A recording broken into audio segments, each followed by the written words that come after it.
I'm John Banther, and this is Classical Breakdown. From WETA Classical in Washington, we are your guide to classical music. In this episode, I'm joined by WETA Classical's Evan Keeley, and we're exploring the life and music of 19th century German composer Emilie Meyer. She was born into a non-musical family, and her early life was different from other composers, but she was celebrated in her own time. We piece together biographical details, characteristics of her music, what she did differently, and stay with us to the end as we look at the breadth of her compositions from symphonies to songs. Okay, first things first. I don't care how much you baked in the pandemic or how good you think you are. This composer, Emilie Meyer, she would embarrass you and your sourdough loaf with a misshapen star cut in the middle or your strings that you tie together. That's nothing because Meyer made bread sculptures. And I had to look this up because I hadn't seen this. We don't really do this in the United States, but over in parts of Europe, there's these incredible sculptures made out of bread. And we knew she had to be good in some capacity because she even made one for the Princess of Prussia. So I think that's quite fascinating. Not something we really do a lot of in our time. It's too bad that didn't become a thing during the pandemic, but I think people tried, and I'm not to hype up Meyer too much. I'm sure she wasn't the best at it. By day, she was a composer, not bread sculpting extraordinaire, but I found that fascinating. and it gives us some insight into this person about whose life we don't know a huge amount, but clearly she was a very creative person who was quite willing to put herself out there. And as we were talking at the end of the Adolphus Hailstork episode, we talked about legacy for a moment because Hailstork had that great quote saying, "I'll be forgotten for 50 years, but then maybe someone will come along, they'll see this music and say, hey, this might be worth playing again." And so on this point, I also mentioned that it's always bitter when you find a composer who becomes champion today but was really mistreated or ignored in their own lives. Now, for Emilie Meyer, that wasn't her experience entirely, and we'll see reasons why, too. It's also a little bit complicated, but she was celebrated in her time, and her music was performed to great acclaim. And as we hear, Evan, I think her sound really fits squarely within 19th century Germany. Definitely a German romantic composer and quite a good one. Yes, and she wrote music that you might expect of this time. She has several songs, chamber works, sonatas, overtures, like 8 symphonies, and 1 piano concerto. I first came across her via the Boulanger Initiative. They have this database that lets you search for all kinds of works, like very specific too, by past women and gender marginalized composers. Okay, despite her popularity, much of her biography has gaps and missing dates, and we're going to do our best to put it together. But let's look at when she was born, Evan. She was born in 1812 and died in 1883. Her family doesn't seem to have been very musical, but they were quite prosperous. Her mother, sad to say, Henrietta Carolina, died when Emilia was 3 years old. We don't know the cause of death. Her father was a very prosperous apothecary. He was a pharmacist. And the family they were not titled, but they were not aristocrats, but they were a wealthy bourgeois family. She started music lessons, we think she was maybe 5 years old, and she starts composing pretty soon after that, apparently. There's a quote from her that she says, "After a few lessons, I composed variations, dances, little rondos, etc." So we're not entirely sure when she starts composing. There's as you said, John, there's gaps in her biography, and they start from the beginning. We can't find any of these early works today. Maybe they'll crop up at some point. But something to remember, that she doesn't come from a musical family. So Right. Where she gets this musical passion and this extraordinary talent is kind of a mystery. There's no indication that she was ever connected to any kind of an institution. She didn't go to a conservatory. She seems to have learned she seemed to have received her instruction from individuals, which I think in 19th century Germany maybe wasn't quite so unusual, and especially for a woman who wants to be a composer, even in a place like you look at the Paris Conservatory, for instance, not a lot of enthusiasm in the 19th century about having women formally study composition, really anywhere in Western Europe. for much of the 19th century. So in that respect, maybe she's not that unusual, but Hmm. what is unusual about her is the extent to which she's able to connect herself to prominent musicians of the time, many of whose names are not perhaps very familiar to us today, but many of them were quite successful and well respected in that era. Hmm. And she was very well respected by many of these people. And as we'll get into this conversation, discover the ways in which her music was actually widely appreciated. Yeah, I found it interesting that she didn't have a formal connection to a conservatory or a school, even to audit classes. Like you said, in Paris, they weren't very into women composing, but there were times where they would let them audit classes. But we just don't know for her, other than she started lessons from, I believe, someone named Karl Heinrich Ernst Drever. And it's really individuals that she's learning from, and she's not like singing and playing music with the family like the Mendelssohns are when they're Yeah, very young. yeah. So it is quite remarkable the path she is able to take with this type of upbringing, which in part is made possible by connections to very important musicians and composers and wealth. And she has the wealth part. And after her mom dies, it sounds like she's learning and she's composing. She's not getting married. She's in her teens and she's in her 20s. It kind of looks like she was maybe taking over some kind of caretaking role for her father or the family.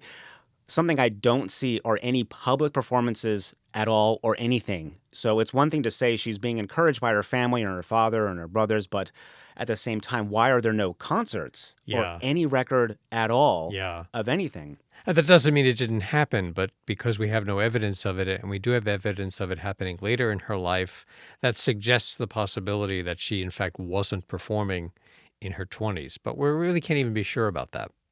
What changes her life trajectory is when she is 28 years old, her father takes his own life. And with this and the wealth, Maya receives a large inheritance that basically gives her sudden and complete autonomy over her future and her music, because we know money is freedom and it's power, and people want to be in close proximity. I mean, if you're driving on the Beltway, just look to your left. That works either way you're driving, but this gives her the freedom to pursue what she wants in a way she probably would not have been able to otherwise if she was, forced into a marriage, or she just had to live this life of, composing and writing at home and being proper.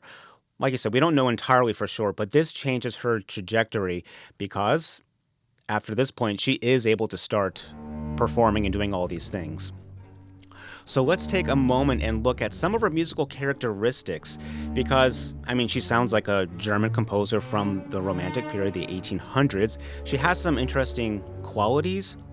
I like the sudden tonal shifts that she does. She approaches key changes, new sounds and timbres in ways that aren't always prepared. She has this overture, which is dramatic as you can imagine. It's in D minor, but it starts in G minor, and the first pitch is an E flat, so you're really on uneven footing right away. Even if you just tune the orchestra and then you hear an E flat, your ears are already going to perk up from the first note of the piece. Yeah, she has an adventurous sense of tonality.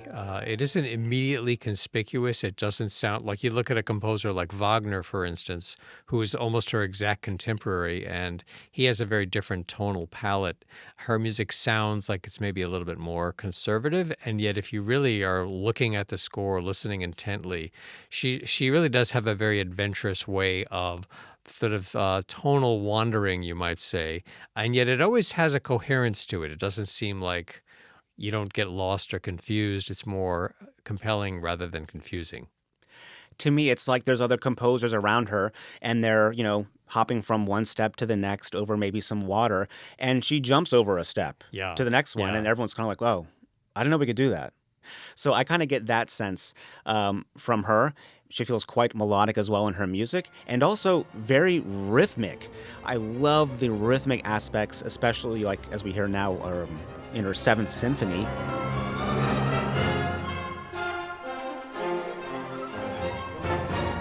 There's times where she creates like a rumbling bed of sound, which everything else is built on. And she does this in all kinds of works too, from small things for duo or a full orchestra. she creates that sound, and she plays a lot with the rhythm.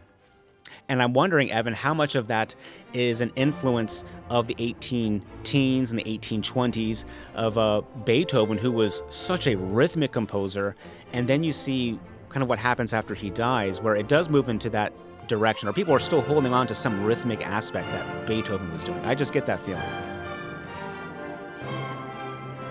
Okay, so after her father dies and she finds this autonomy, she moves within a year. What happens, Evan? Because in 1841, things go in a new direction now for her. Right. So her father dies in 1840. She's left with this inheritance. She's 28 years old.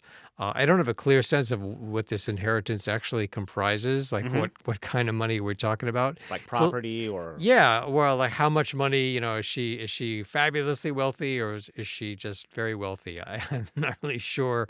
I'd like to know, but what we do know is that it definitely conferred upon her some independence. And it really was a boon to her professionally as well as personally. So 1841, she moves to Stettin, which at that point was still a German principality. It's now part of Poland.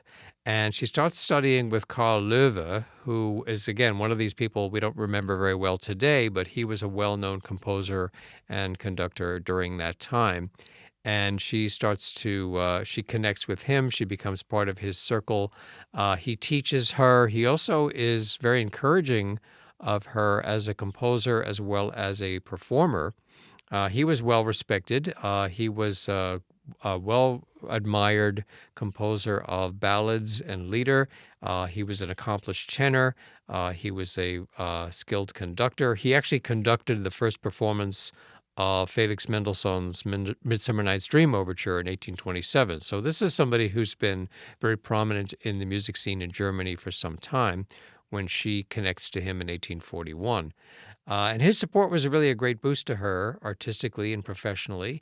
He was said to have remarked of Meyer that, and I quote, "Such a God-given talent as hers had not been bestowed upon any other person he knew." So that's high praise. Can we absolutely confirm the authenticity of that quote? I don't know, but I can believe, based on what we know about her and her relationship with him professionally and musically, that that's the real deal, and that she was someone who really caught the eye of very accomplished musicians, and more importantly, caught the ear of these people, and people recognized this was a woman of really exceptional ability.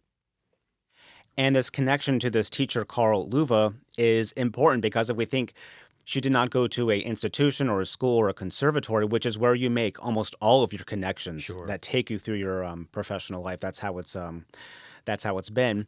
But she's able to get with this composer and also conductor who is well connected, and I think that's also part of it. She needs to improve her composing, which is already well down the path, but she needs the connections as well. Now, it's during her 6 years in Stettin that she premieres her first 2 symphonies, and something that is unfortunate is that we don't really know the composition year for almost any of the works. She just was not dating them. There's probably a lot that can be read into that as well, but there's a lot of loose playing with the dates here. We know within the first 6 years she was premiering these first 2 symphonies. Yeah, one of the challenges of getting to know Emilie Meyer's music is quite a lot of it is still unpublished. It's in manuscript form. So somebody needs to get busy and start editing and publishing these manuscripts as study scores and performance scores. We do have quite a few of them already, and her music does get performed. But as you said, John, she doesn't seem to have been doing a lot of publishing.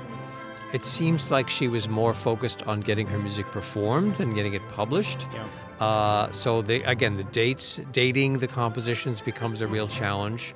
Publishing, of course, is an important source of income for composers, especially before the advent of recording. You wanted to make money as a composer, you'd want to sell tickets to concerts, and you wanted to sell scores. And she already is pretty wealthy, so maybe, I'm not really sure, but maybe that she had less of a motivation to publish her music than she did to get it performed. And that may explain why we have these manuscripts that were never published in her case. And I wonder how much she was thinking about posterity. We have this assumption that these creative people throughout history were really thinking about, 300 years from now, will people still appreciate my music? And I actually think that very few creative people Yes. certainly in Europe, were really thinking about that before, I don't know, the 19th century. I'm not really even sure. But I don't get the sense that she was thinking about you and me, John, and our, No. our generation in the early 21st century. I think she's trying to get her music performed.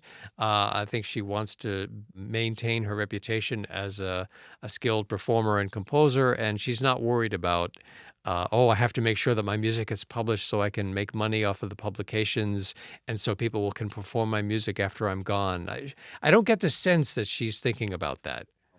And something to remember is that like 80 to 90% of all film before 1930 is gone. Yeah, And there's Hollywood movies from the 1930s that are gone or have had to be reconstructed. yeah, So these things surviving is never guaranteed. yeah. You'd be surprised at the amount of art that artists actually destroy. And that's also, I don't have a problem with that myself at all either. And there's a kind of fun nature to creating something and then destroying it Yeah. as well. Which composers did? Brahms was particularly infamous for that. Yes.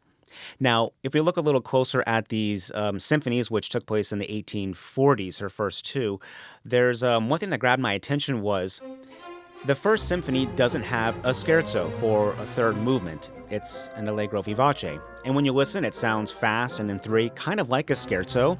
And not having a scherzo, that's fine, in the 1840s. But in the second symphony, the second movement is called scherzo, but it's in four. Yeah. A conductor will conduct this in two, but I found that funny that in the first symphony, it's like, okay, so what do you have here, Meyer? Okay, you have this scherzo. No, it's an allegro. Okay, go into the second symphony. Okay, here's a scherzo. No, that's an allegro.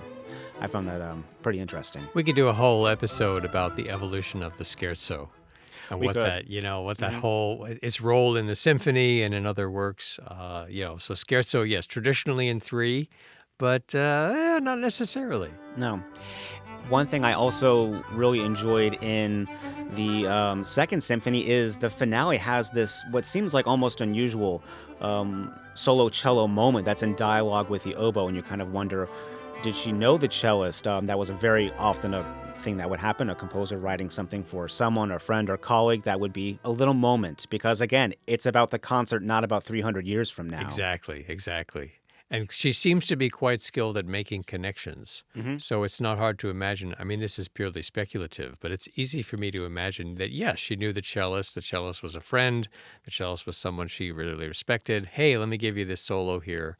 That's going to really give you a chance to shine. I know you can play. I know your style of playing. We don't know, but Yeah. it's not that hard to imagine that someone who is as skilled as she was at forming connections collegially would have had that kind of relationship with a performer, and that her compositional style would reflect that. I wonder also, her music is, as we've been saying, very much in the German romantic vein. There's a kind of a Beethovenian influence, especially in some of the earlier works.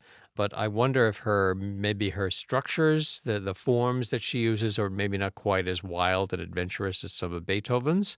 But then again, you could make the case that through the 19th century, a lot of composers didn't necessarily follow Beethoven's lead on something like that.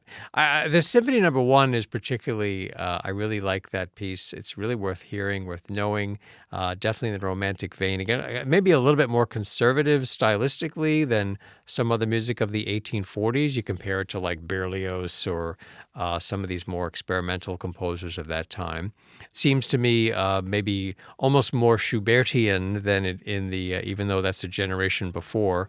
But there's definitely, this is the generation of Clara and Robert Schumann and Fanny and Felix Mendelssohn, and you definitely hear that it's part of that milieu musically. Some of the thematic material in the slow movement of her first symphony sounds almost like late 18th century stylistically, but then the harmonization and the instrumentation were definitely in the Romantic period. And you mentioned the scherzo being in 4 instead of in 3, and I'm thinking about the scherzo, quote unquote, in the the final symphony of Johannes Brahms. This is, of course, much later. That's in 2. And, is that really a scherzo? So, this idea of symphonic form and how Meyer is contributing to the evolution of that form is an interesting thing to think about when she has a scherzo, quote unquote, that's in four. And something we can talk about now, since we've brought up Beethoven and his influences, that, of course, as a woman writing, she's facing all kinds of pushback and criticism from critics and surely from certain conductors and colleagues and things like that. One thing you'll see when you look her up, she's constantly referred to as like the female Beethoven. And she's referred to that way, I think, like in her own time. And there's a lot of things that don't make sense. One, she's born much later, Yeah. but it's also a big part of, here's this woman writing music that is good and that we like, but we can't accept that on its own, because if we say this is Amelia Meyer, well, there might be other Amelia Meyers out there. So a lot of times a woman's success will be framed in, this is the female version of Yeah. this man that's Yeah. already come. There's nothing else to explore. This is the continuation. This is an avatar of Beethoven almost. It's kind of ridiculous. So you see that in some ways people will say it as a compliment, and there's just way too much behind that. And it's just that's one of the things that she was up against. And why, we don't say that Robert Schumann was the male Emilia Meyer, Right. even though we could make the case for something like that. Mhm. But yeah, the sexism that she faced was certainly real. Maybe we've made some progress, and maybe there's still a lot more work to be done. Two steps forward, one step back, Well. kind of thing. So she does have success with these two symphonies played by the Stettin Instrumental Society, and she continues to move on up from her hometown to Stettin. Now in 1847, she moves to Berlin, and she's about age 35. And she continues to study with some prominent teachers in Berlin. But as we also know, even symphonies are first performed oftentimes in the homes of the rich and wealthy. So a lot of music, especially in Berlin, is being played for the rich and wealthy. We saw that. Well, we've talked a little bit about that with Beethoven and some of the funny stuff he faced, like having to get a portrait put in some rich person's apartment while they visited so that they would give him more money or something like that. But she moves to Berlin, and she continues to find more success. And there she connects with Adolf Bernhard Marx, another person whose name is maybe not so familiar to us, but a prominent musician in Berlin in the 1840s. Wilhelm Wieprecht is another person that is a teacher and supporter of her. And as you said, John, she finds more support and greater success. Berlin is an even better place for a composer and performer to be. Mhm. And it gets performed in Berlin quite a lot. She starts at this point traveling to other parts of Europe, other German cities, Cologne and Munich, for instance. She's got performances of her music there. She even travels abroad to Brussels and Vienna, where her music is being performed. And I forgot to mention, most of the recordings that we have and we're going to sample from come from the CPO label.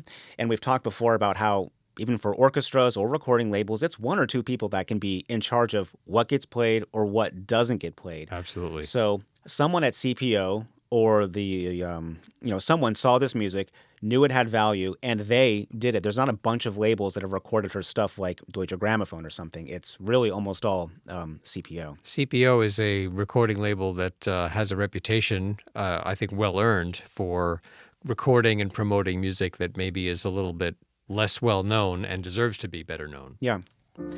Something else that deserves to be better known are some of her leaders. She has some fantastic songs here. She doesn't have like large song cycles, but there have been a few that have been recorded. Golda Schultz is a singer who has recorded her, including her setting of Erlkönig.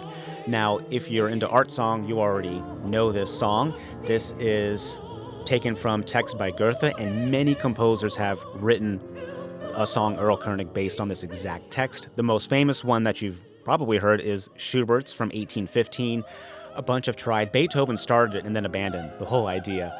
But if you know the text, which I highly recommend you listen to it, it progresses like you expect. It is very anxiety-inducing and heart-wrenching. Basically, at the end, it's this... a child is dead in the father's arms, racing on horseback as the child is basically like hallucinating. The child is hallucinating Yeah. and dying, and the father is desperately trying to get the child to help. And Yeah. the child is hallucinating that the Earl King is, Mhm. hey, come and play with me, little boy. And yeah, it's a very tragic poem by Goethe that, as you said, John, been set by many composers, most famously by Schubert. Mhm. But Meyer's setting of this poem is really excellent.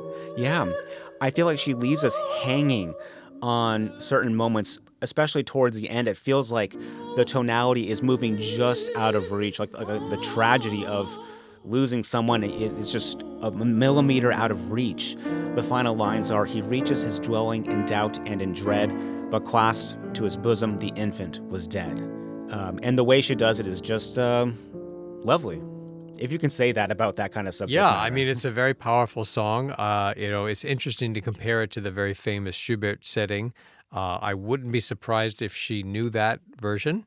I suspect she did, both because Schubert's music after he died in 1828 was very much celebrated, more so in his life. So she probably heard it in recitals and knew it and studied it. Can't be sure about that. There are similarities between the two settings. She's got this, Schubert has the famous triplets, da da da da da, da, and in her setting, it's 4/16 notes that drive the drama and the sense of the father hastening to a doctor, but too late. If I didn't know the composer, if you said, "Hey, listen to this German Lied from this 19th century composer," Mhm. name the composer, I might have guessed it was a Liszt. Mm. Liszt wrote some German lieder. It has a similar kind of a sort of mid to late romantic style, so different from Schubert in that way. More late romantic than like the Schumann lieder that we know. But it definitely, I'm just kind of comparing it to other lieder composers that I can think of. But she definitely has her own distinctive stamp on it, Yeah. and it's definitely worth knowing in its own merits. Du bist wie eine Blume, that is another great song, and you'll hear it in voice recitals today. I found several recordings online. I'll put one, a YouTube video on the show notes page.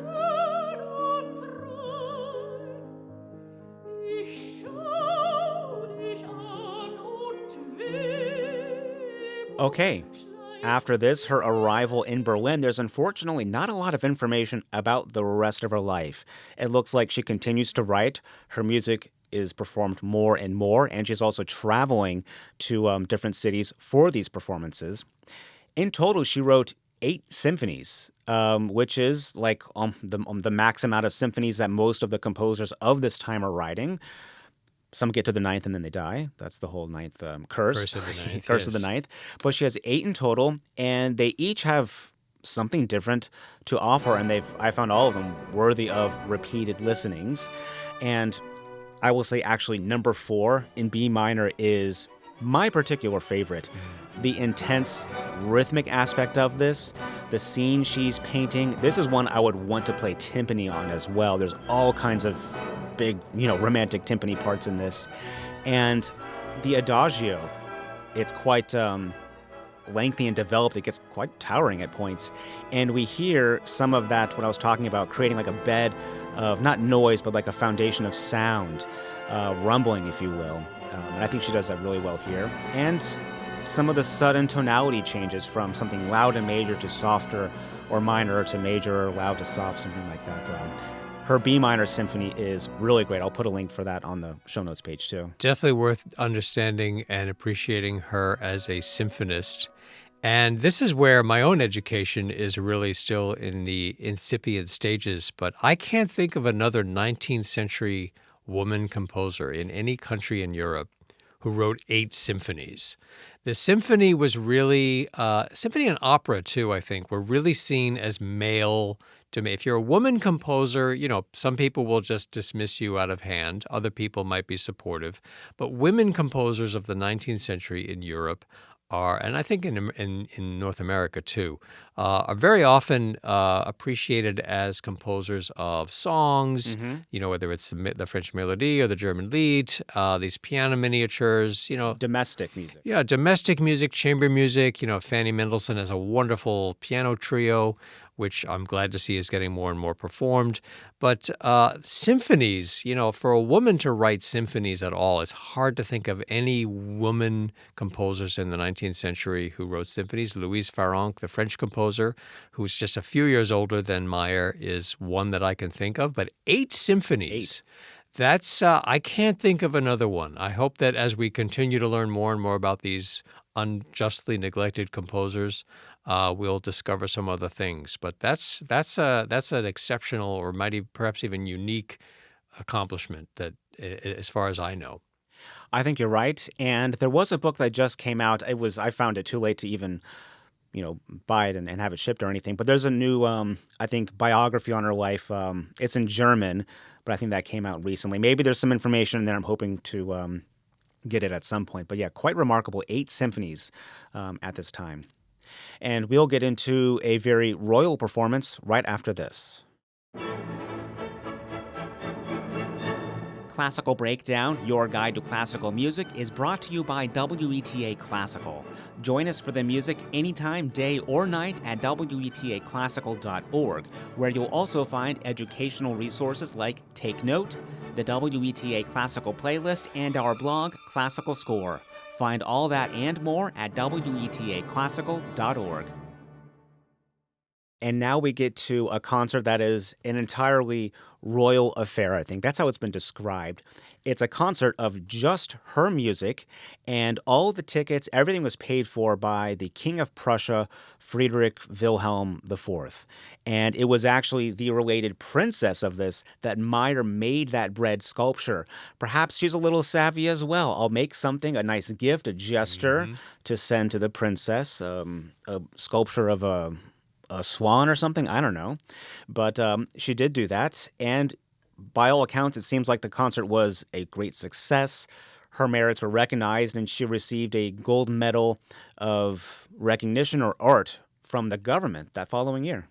So I think this is really interesting. This is essentially a state-sanctioned elevation of a person of whom some are saying she shouldn't be doing this, right? You have these prominent critics who are saying, oh, women shouldn't write symphonies. Come on, they'll never be as good as men's symphonies. And here is the the head of state is elevating and celebrating this woman as a performer and as a composer. And I find that quite remarkable. And Friedrich Wilhelm IV, I don't know a lot about the history, but he was certainly doesn't have a reputation as this, progressive thinker. Yeah. He was actually quite conservative. He believed in the divine right of kings and these very old-fashioned ideas. So perhaps he wasn't quite so old-fashioned when it came to the fine arts and a woman being a composer. I'm really not sure what's going on here. 1850 is an interesting time in Europe. You have the revolutions of 1848, 1849. A monarch like Friedrich Wilhelm IV is very nervous about these uprisings that have been going on and people clamoring for greater freedoms and less power for the state and so forth. Everything has a context. And as I look at the context of this event, I am certainly glad that a composer of her skill was honored in this way. Yeah. I do wonder about, some of the different layers of what was going on there. But one of them was she really was a very fine composer, and she was being recognized as such. And that in and of itself is a good thing, whatever other motives may or may not have been present. Yeah, we just don't have the same information like when Haydn or Handel goes to London and does something, we have all kinds of information about the concerts, what was happening. Yes. With her, also being a woman, I don't know if there was no one there to preserve or champion her work in her time in the way that we see today, because, well, there's just not a lot of, I didn't find a lot of information about this concert other than what we just said. Yeah. So let's now look at her chamber music, because unfortunately a lot of this is not dated, but we can kind of look at, well, what might have been played during these years, these decades following her arrival in Berlin. We've got string quartets, piano quartets, sonatas, all kinds of things. We can start with perhaps string quartets, because for me, these are, they're not the most convincing for me with other things she's writing, and I always want us to think critically about that. If you like 19th century German string quartets, you probably like them a lot more than me, and you'll probably like these. I just find them less convincing. What it reminds me of is brass quintet, which is actually a very difficult medium to write for because these instruments are very different. They don't fit in ways that you quite think, and you'll get a piece and like everyone's playing all the time, Yeah. like every beat, and you just kind of go, oh, okay, I guess we'll do this. And what happens is the higher you go on an instrument, the more annoying that becomes. There's no rest in the music, there's no breathing. She's not doing it to that extent, but it just feels like a little homogenous. A lot's happening at the same I have a time. similar kind of a feeling about her string quartets, which are very competently composed. But, are they really as exciting as some of her other music? And, the context that I think about is the 19th century string quartet. And a lot of composers we could think of in that era are just, Beethoven kind of sets this standard for what the string quartet can be. And it seems like you really have to get into the 20th century and, Bartók and Shostakovich to even begin to approach that. Even composers that we revere, like Schumann and Mendelssohn and Brahms, they wrote string quartets. Those works are not as celebrated as some of their other chamber music. And, I think maybe there's good reasons for they're very fine string quartets, but, the Mendelssohn octet, I would say, is on a whole different level of merit than the Mendelssohn string quartets. The Brahms piano quintet is on a whole different level of merit than his string quartets. That's my opinion, and I think in a similar way, her string quartets are similarly in that sense of can't quite ascend to the same heights. So, maybe her talent being less conspicuous in her string quartets makes her more typical. I think a lot of her other music is even more exciting and interesting. I will say, it's not Mozart string quartets. I went to an all Mozart string quartet concert once, and I'm fine to admit this, that I will never do that again. That was such a mistake. Oh my There's gosh. a lot of Mozart string quartets. There's a lot of things that we play that I think, we played them. Yeah, We did it. What's next? yeah, I think maybe something like this yeah. is even a little more interesting. And I think her piano quartets are really one of Yeah, those. She yeah. really shines in these. The one in E flat is one I really like. There is so much interaction between the players, especially the strings. I think it takes a couple of listens to really catch everything. It's like a bunch of dialogue in a movie. You kind of grasp different nuances as you listen. And I think even as we get into smaller and smaller music, she still creates this kind of foundation of rumbling sound. And I feel like that's not the best description, but I feel like she's doing that with the piano. She's able to create something much bigger for other people to play with. I agree, John, and I think that the E-flat piano quartet is a particularly fine example of her writing. I'm really enamored of the third movement, the slow movement of this quartet, which it really typifies her best work to me, which is very elegant, but it doesn't have a sort of superficial, just as kind of a nice style, but it really has a sophistication about it. It's structured in such a way that it maintains the energy and it shapes the whole movement in a very satisfying way. So it's very, very fine, very well composed music. And I don't know her opinion on the French. Maybe I don't want to know, but I really feel like she's in the scherzo, for example. She's able to create such a charming, endearing, and precious sound that I feel like the French would be playing with like 70 years later. Yeah, But it feels yeah. like she's doing something here, and that's just I really like that. Another gem is her cello sonata. This is I think really fantastic. Maybe because of her lyrical nature, and the cello can be more convincing than other instruments with a lyrical nature, especially when extended. But this one I think should be played everywhere. I need to get the music. Yeah, the A major cello sonata is really, really fine piece. And again, you find, we were talking about this before, John, the way she plays with tonality, and there's these sometimes unprepared key changes, which for a lesser composer would just sound weird or disjointed or confusing, but she just gives it this energy and this sophistication and this drive that just makes it really exciting to listen to. She wrote other sonatas as well. There's a nice one for the violin and piano. And when you hear these, you will hear the piano part is not easy. There's a lot going on. And I think especially in the violin sonatas, this is just my hearing of it, you hear how she's almost an orchestral composer first. Even when you hear the piano in the violin sonatas, it sounds sometimes like a reduction. Like this is actually an orchestral part that's reduced. And that happens all the time with a concerto. It's reduced for a piano part. And oftentimes the pianist will have to pick and choose what they play because it's sometimes impossible to play, but the composer will include it all. So you pick and choose, what you're going to do. So good guide. Yeah. So it sounds like at times it's like was this written for orchestra originally? I just feel like we get that sense, even as you go down to something small like violin and piano. It's not even impossible that she had it as in mind as, I'm going to adapt this later on as an orchestral work. And given the quantity of orchestral music she composes, it's really not beyond the realm of the possible. But this is pure speculation. I do wonder why her output of piano sonatas is so small. As far as we know, there's just this one sonata. She wrote quite a body of piano music, quite a body of chamber music, but only one piano sonata is a little odd. But then again, you look at Liszt and Chopin and Brahms, who all wrote huge bodies of piano music, but very few piano sonatas. Yeah. You have, Beethoven's number of sonatas, it doesn't seem to have set a standard for writing dozens of sonatas. Yeah. And she's very much in that vein. So it's a yet another way in which she is interestingly rather typical of a 19th century German composer. And she also has just one piano concerto, which, not a lot of people are writing, 10 piano concertos, but she has one, and I don't think it's as big or as built out as the symphonies, for example. Yeah, I agree. And then in 1883, on April 10th, she died of pneumonia, and she was buried in Berlin. And her grave is still there, which is nice. I don't know all the complexities of this. I know from, being in living in other places.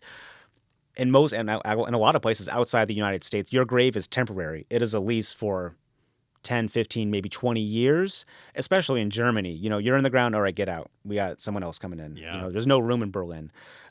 So in some way, this was held and preserved. And you can go see her grave today at the Holy Trinity Church there. In Berlin, yes. So while her grave was preserved, the memory of her music was gone pretty much immediately, right? I think it was like a decade after, not even a decade maybe, this German critic, I can't find the quote, I read it several times, there was another symphony by a woman that was played, and it was like, again, a first. This is a first from a woman, and it's like, well... How could you have forgotten already about Emilie Meyer, And maybe some of that forgetting is deliberate. We don't really know, but it wouldn't be beyond the realm of the possible, sad to say. Yeah. I think that really is a part of it. It doesn't sound like she had family or anyone else championing her music. Clara Wieck champions and preserves Robert's music. Yeah. We see the same thing for Gustav Mahler and Alma Mahler. Yes. She just did not have someone like that I think cared enough about her music that's in the way that we wish someone would at the time. And again, this is maybe not so atypical. Some of it may have been sexism. That may be, I would be surprised if that's not a factor, but we can't say with absolute certainty, because there are many composers in any era who are quite successful during their lives, and then they die, and then, or even before their deaths. You and I had a conversation about Antonio Vivaldi. Oh, yeah. A couple of seasons ago, who by the time he died in 1741, he was already old-fashioned and forgotten, and then many, many years later, his music got revived. What we're seeing now is a revival of interest in the music of Emilie Meyer, and that's a wonderful thing, because this is a composer who, although she was forgotten after she died in 1883, largely, she does deserve to be remembered. And let's bring that music back. Let's play it. Let's record it. Let's study it. Let's talk about it, because this is really fine and wonderful music. I think you're right. It is human nature to kind of forget. And as you were describing that, it kind of made me realize I do this myself. I think a lot of us may have had a moment where you read, a such and such conductor died, and you think, I thought they died like a decade ago. So, that it's human nature that that happens, but that's life in a way. But thankfully, we have a great amount of recordings, thanks to the label CPO, of her music, symphonies, trios, all this chamber music we talked about, and we'll put more of that on the show notes page at classicalbreakdown.org. And hooray for the Boulanger Initiative for being one of the institutions, one of the organizations that is keeping the memory of a composer like Amelia Mayer alive. Thanks for listening to Classical Breakdown, your guide to classical music. For more information on this episode, visit the show notes page at classicalbreakdown.org. You can send me comments and episode ideas to classicalbreakdown@weta.org, and if you enjoyed this episode, leave a review in your podcast app. I'm John Banther. Thanks for listening to Classical Breakdown from WETA Classical.